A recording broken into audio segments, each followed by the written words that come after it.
오늘 비상경제민생회의에서 보고된 내용에 대해서 말씀드리겠습니다.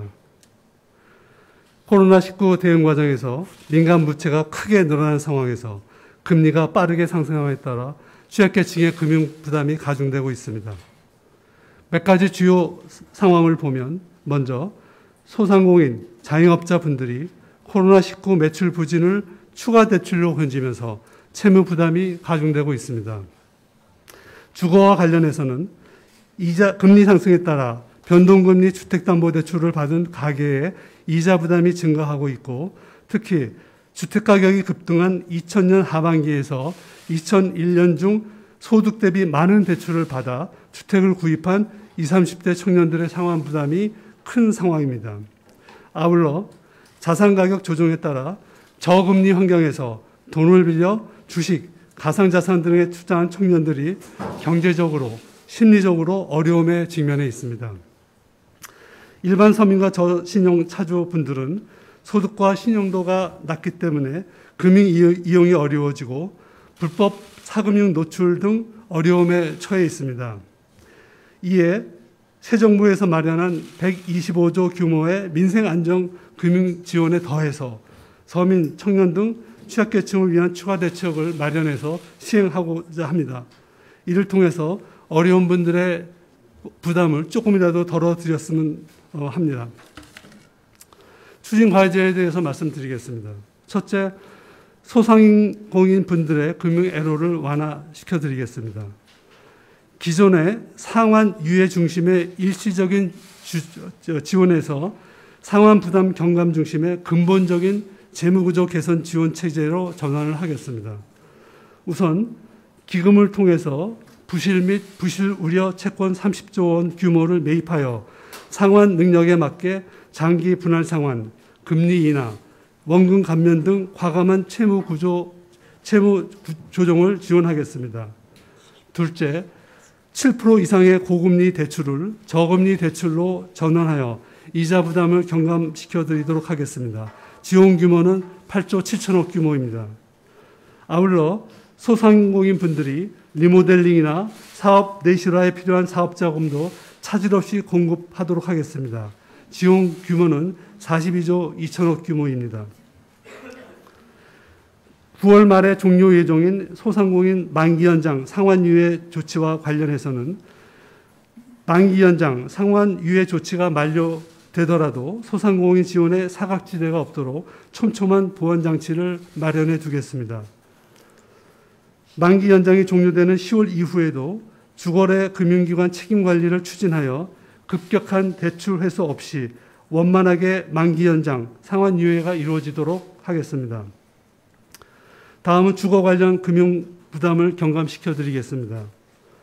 주택 구입 차주의 대출 이자 부담을 완화하고 전세 등 실수요자들에게는 충분한 저리 정책 자금을 지원함으로써 서민 주거 비용 부담을 완화해 나가겠습니다.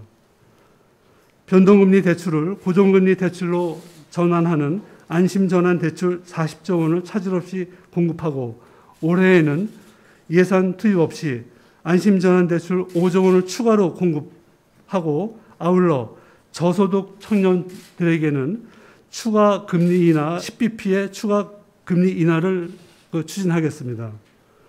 전세와 관련해서는 저리 정책 전체 대출의 보증 한도를 1인당 한도를 2억에서 4억 원으로 확대함으로써 전세 관련 금융 부담을 줄여나가겠습니다. 다음은 청년 등의 재기 지원을 위한 채무조정 강화 및 재산 형성 지원에 대해 말씀드리겠습니다.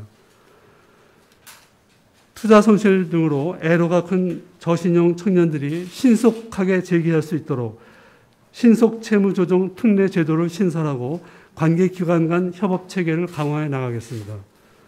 저신용 청년들이 연체 이전이라도 이자 감면과 상환 유예를 받을 수 있도록 신용회복위원회에 1년 한시로 해서 청년 특례 프로그램을 운영하겠습니다.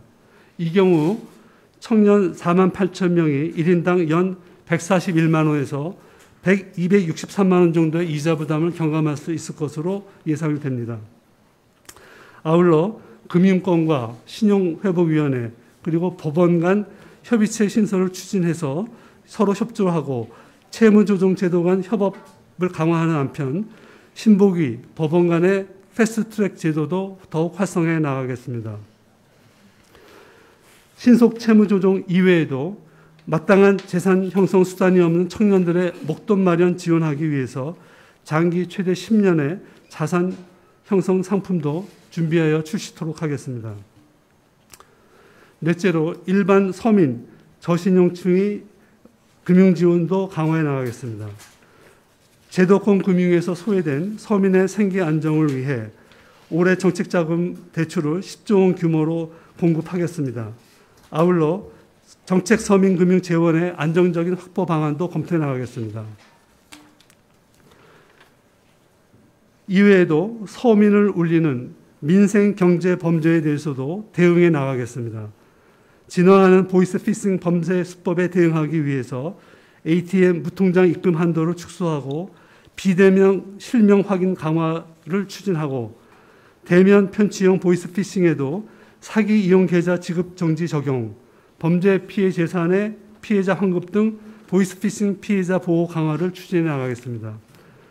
이와 함께 불법 주식 리딩방 등 SNS 기반 불법 행위 근절을 위해 단속을 강화하고 투자자 보호 제도도 추진해 나가겠습니다.